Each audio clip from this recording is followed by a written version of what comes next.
Right now on Sports Extra, we didn't think it could get any worse for the Braves, but it has. Another blow to the starting rotation and a weekend sweep by the Orioles has us asking, where did this team go from here? But on the bright note, the Braves have 3 All-Stars this year and what's sure to be an extra special week for Parkview grad Matt Olson. And how about those Hawks, baby? What an offseason for first-year GM Ansi Soleil. How dangerous can the Hawks be? Yeah, I mean, it's not fun going through it. I know that.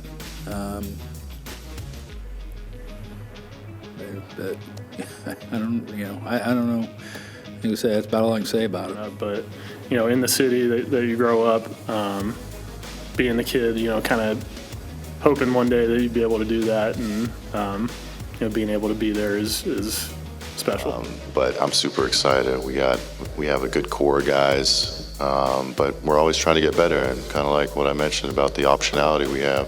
You guys are probably sick of me saying that word. But, we got some things that we could do, and we'll see where it goes. Man, there's always so much to talk about. We're going to get you completely ready for All-Star Week as well. It's going to be another busy week here in the city of Atlanta. Caleb Johnson alongside me, Sports Extra, and it starts right now.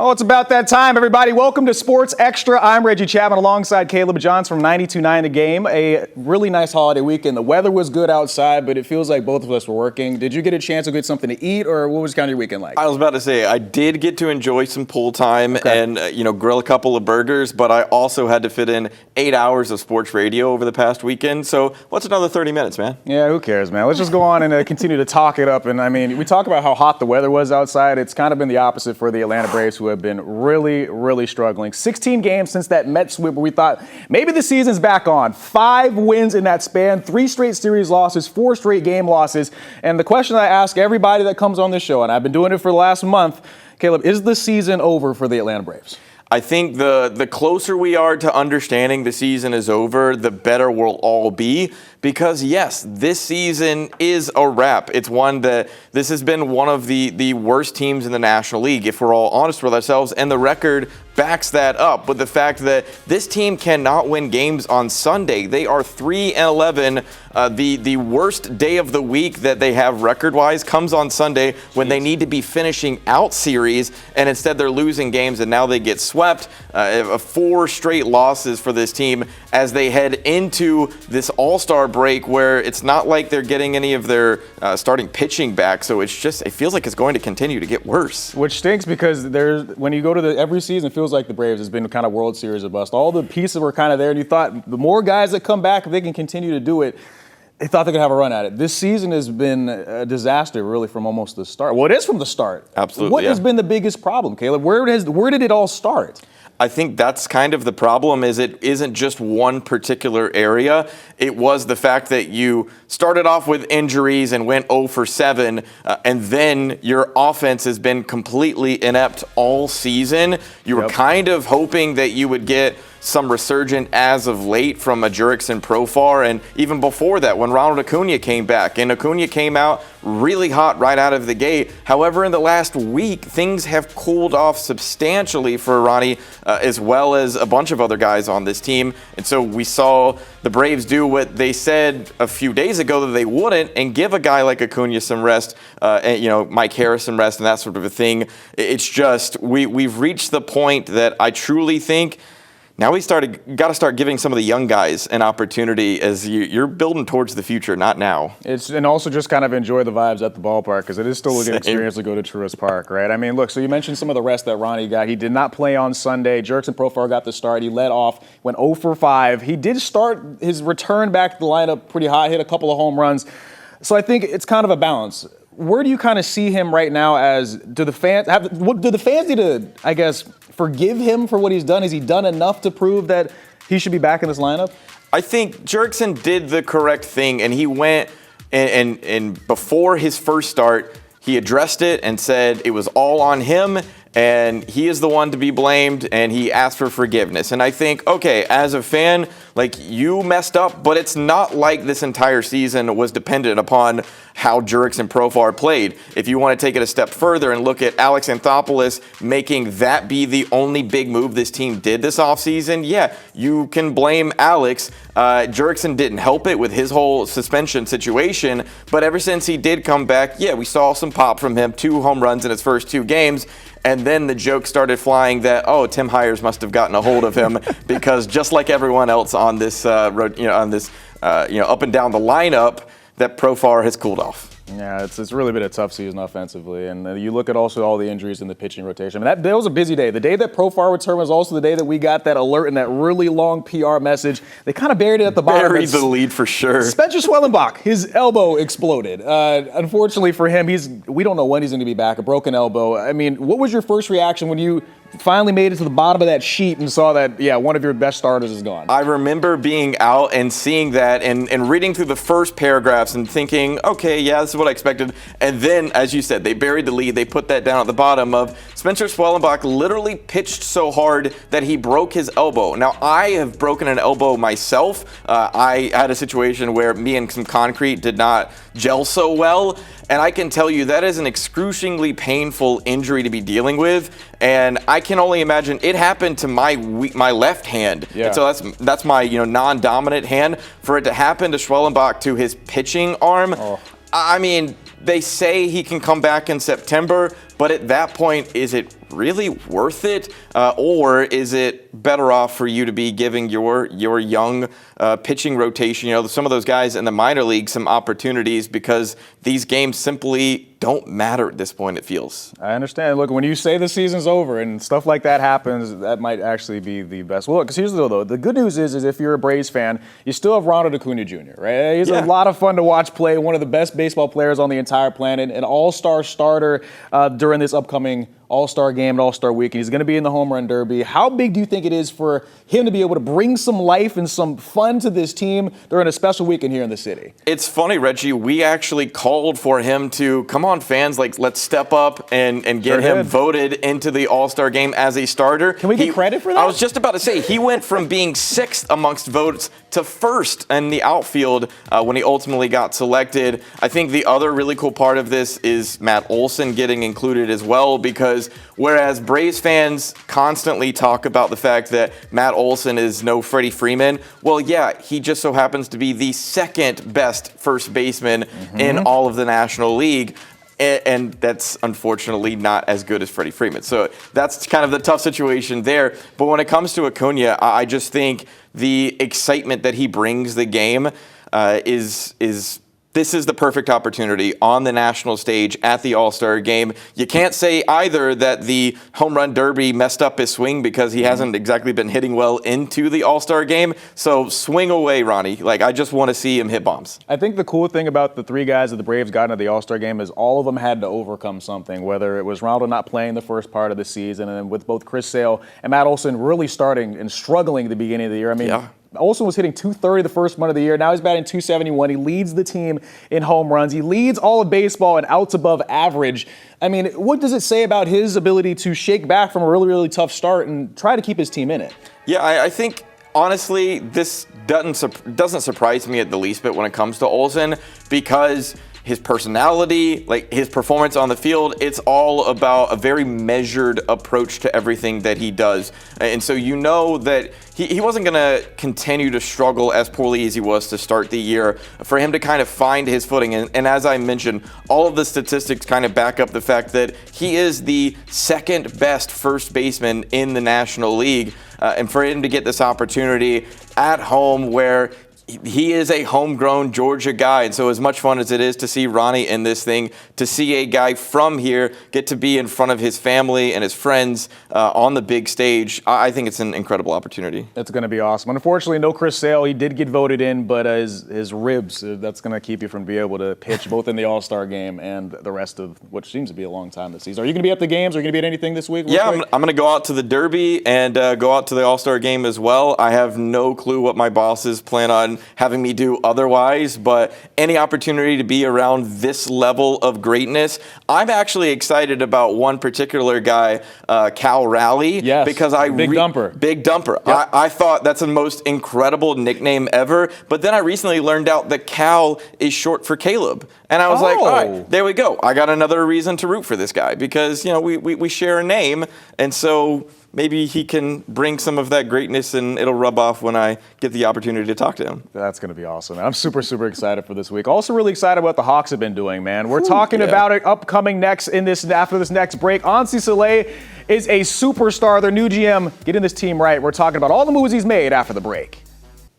Welcome back to Sports Extra, everybody. I'm Reggie Chatman, Caleb Johnson alongside me as our podcast continues here on television. It's basically what we love doing, and we get to do it in front of you. So one of the things we love to see is the Hawks playing well or even doing things in the offseason that help them play better throughout the season. Ansi Soleil has been an absolute star. The GM in his first year with the Hawks has made a whole bunch of moves, a lot of them becoming official today. And the question I have for you to start this block, is it time to build the Ansi Soleil statue in front of the facility? Because, he's really made some moves. Let's go and do it, because I think the weird thing about all of this is when the national media has jumped on and said, hey, we think this guy is a genius.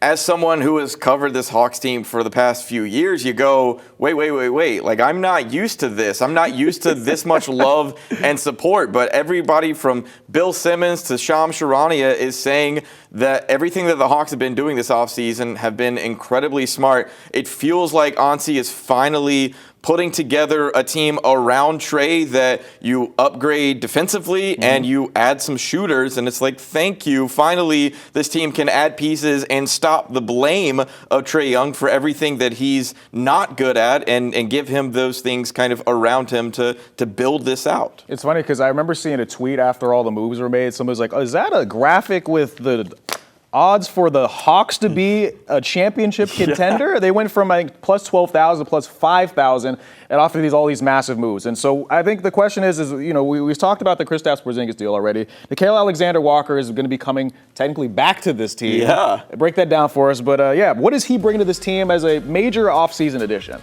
Yeah, it's really cool. Nickeil Alexander-Walker, the cousin of Shai Gilgeous-Alexander, is someone that adds shooting to this team, which they desperately needed as far as three-point shooting, but also someone who can handle on-ball defending. Everything that we saw from Dyson Daniels last year, really incredible stuff, but he can't do it alone. And so the fact that Nickeil Alexander-Walker, yes, comes back to Atlanta because he was traded in 2019.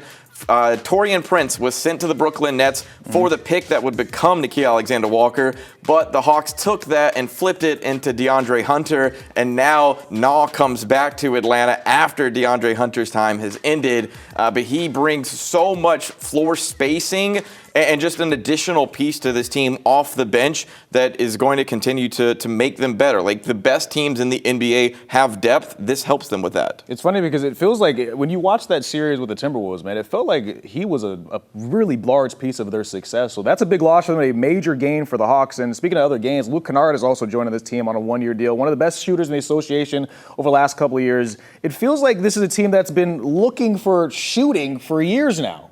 How big is his fit to this team? Yeah, it's nice for the Hawks to go out and not essentially have a tight budget. Like a lot of fans have kind of talked about the fact that, Luke Kennard is just another Garrison Matthews. But the difference is that Luke Kennard has been the best three-point shooter over the last couple of seasons. 45%, and he's shooting about 9.9 shots per 100 possessions. That's a very nerdy way of saying he shoots the three a lot and he knocks it down a lot. He's also someone who can handle the rock, and so when Trey needs to come off the floor, because please, I never want to see Luke Kennard and Trae Young on the floor at the same time because there are some defensive liabilities there. Okay. But he can handle the rock in place of Trey and kind of give that floor spacing ability and hit some shots. Another thing that this team have been looking for, the non-Trey minutes are things that you were hoping that would get a little better. Now, speaking of Trey, we got to give him some credit here. Shams Charania from ESPN reported that Trey actually reached out to both of those guys. And we mentioned earlier, maybe Trey gets a bad rap on a lot of different things. The outside media tries to paint this picture. He went out there and reached out to these guys to try and get them to come to Atlanta. How much credit should we be giving him, and what does it say about his commitment to this team? I mean, I think, look, if LeBron James gets credit for all of the moves that the Lakers or whatever team LeBron's been on in the past for, them going out and doing that, why doesn't Trey get the same amount of love for helping bring in Nickeil Alexander-Walker and Luke Kennard? Now, it helps the fact that Trey's agent over at CAA is the same agent of Luke Kennard and Nickeil Alexander-Walker. So there's a little bit of a connection there. It's a simple fact of he can just text his agent and say, hey, let me get their numbers and reach out and make the deal. But this is also further proving of bringing on Ansi Soleil. He wants to build a team that people want to join because he knows the city of Atlanta is enticing enough for NBA players to want to come here, but you've got to build a team that players want to join, and you're starting to see that slowly start to build in the early days of Ansi's career. The team is going to look different going forward. I mean, it feels like the end of an era. Clint Capella is no longer on this roster. He was part of that 17 deal that sent everybody everywhere, but it was the big Kevin Durant trade. Clint's going to be going to the Houston Rockets with Kevin Durant. When you think back on Clint Capella's career and the time that he had and all these moments that he had with Trae Young, what are you going to remember most about his time here in Atlanta? I mean, it's for sure going to be 2021 because that was when the Hawks were at their best, and that's when the pick and roll that Trae and Clint would run with one another, and then the lobs that Trae would throw to Clint, and he's putting it down. Like those, especially through the Knicks series, through the Sixers series, were just so memorable. And the fact that Clint kind of carried on Dikembe Mutombo's no, and had the finger wag. Like that is just some of the most fun memories that I'll have of this team, especially because that was when I was kind of coming on the scene covering the team, and I was like, oh, they're just going to be great like this forever, right? And it's like, oh, okay, no, we got to work our way back there. But Clint was such a great piece of all of that, and it didn't really work so well at the end of it, but it's great that you could kind of send him on back to Houston where he played previously, and in return you get some a pick swap, second rounders, and then you also welcome David Roddy back to the team. So a guy that Hawks fans are pretty familiar with that was a bit frustrating at times comes back on a two-way deal this time and can help the Hawks out in that way. It's going to be. It's funny. I was looking at old scripts as we were looking for video. I had written something to the effect of the Trae Young and Clint Capella lob game is going to outlive us all. Unfortunately, we have outlived it. Not quite so much. Yeah, not so much. All righty, Caleb, thank you so much for coming on the show, man. I really appreciate your time. We'll be seeing you all week. And, of course, listen to all your stuff on 92.9 The Game. All right, coming up, All-Star festivities get underway this week in the A. We're getting you ready for all things All-Star with Paul Bird after the break. Welcome back to Sports Extra, everybody. I'm Reggie Chatman. We have officially made it to All-Star Week with the eyes of the baseball world and all of its stars set to descend upon the city of Atlanta. I caught up with Braves legend Paul Bird this week to talk all things Midsummer's Classic. Paul, we are headed to MLB All-Star Week, an exciting time. It's a game that hasn't been here in a very long time. As somebody that's covered the team, that's been in this area and pitched in an All-Star game in your career, how is exciting for it to be back here in the city? Well, I've lived here. I loved the Braves as a kid. Now playing for the Braves and broadcasting for them, to have the All-Star game back here for these fans, they deserve it. I'm so excited. I want to show the country Truist Park. I want them to experience the Battery, how loud it gets here. You mentioned just showing the world what this stadium is like and the Battery and everything like that. I think back to that World Series run a couple years ago where there was so much conversation about this ballpark and the Battery, and since then it's even gotten bigger and better. Why do you think that this stadium and this area is the perfect place to hold a Major League Baseball All-Star game? We've always been a baseball town. We've always loved baseball. And when I mentioned some of the players like Shohei Ohtani, he's done things that nobody's ever done before. He's playing both sides of the field, both sides of the ball, and we just don't see that anymore on that level. And then Ronnie being voted in as a starter, how cool is that, man? So we're just so excited. He was like a little kid telling us he wants to represent our town in the right way, and the year hasn't gone this well for the Braves or what we've expected, but it's time to put all that aside and show the world what this town of Atlanta is about, what we have out on the field, and what we can do.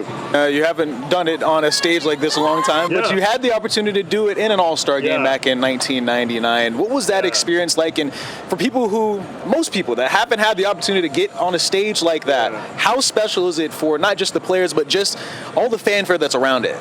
there's nothing like it. And I actually warmed up in the Fenway Park bullpen to come in and back everybody in case we had to go long innings. And seeing, Pedro get out there and start, the McGuires, the Sosas, Ken Griffey Juniors, you get a chance to see the players that, before interleague play you didn't get to see, but now that we have interleague, you don't get to see them as much you would want. Like, Trout played here a few days ago, and we didn't see Mike Trout since 2016, I believe. So to see some great players play that you don't normally get to see all on the field at the same time, that's a really, really special thing. And it's not like once the All-Star game comes to Atlanta, they get it 2 or 3 years from now. Yeah, wait. So this is a once-in-a-lifetime opportunity to come here and watch the game and see one of the greatest spectacles, I believe, in all of sports.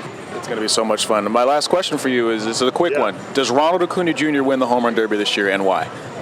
I think he does, because it's in Atlanta and he's going to be locked in. I think he has something to prove. I'm so proud of him for making this team after the injury and the knee and coming back and hitting 350 right off the bat. He didn't need any time to settle in, and he was on a mission. So I think he's going to be on that same mission when he goes out and participates in the All-Star game. I think he's going to hit one 496 feet. Okay. That's my call. What do you got? Yeah, I'm actually going to take the over. He's going to hit 500. Nice, It's I going like to be it. right between the Hank Aaron Terrace all the way to the deep part of the ballpark. That's what I want to see. Dinner. On me. Thanks, Paul. Appreciate it, man. All right, final block of Sports Extra. I'm Reggie Chatman. It is officially All-Star Week. What an incredible opportunity for our city to be able to represent baseball and showcase it on its biggest stage. I'm really excited to be able to help cover a lot of this. As 11 Live, we have you covered all week long. I'll be at the HBCU Swingman Classic on Friday before I go to the Futures game on Saturday. Maria Martin will be back this week, and she'll be hosting this show from the Battery on Sunday. It's going to be so much fun. 11 Live, we have you covered all week long. Make sure you guys stay tuned. Have a fantastic week.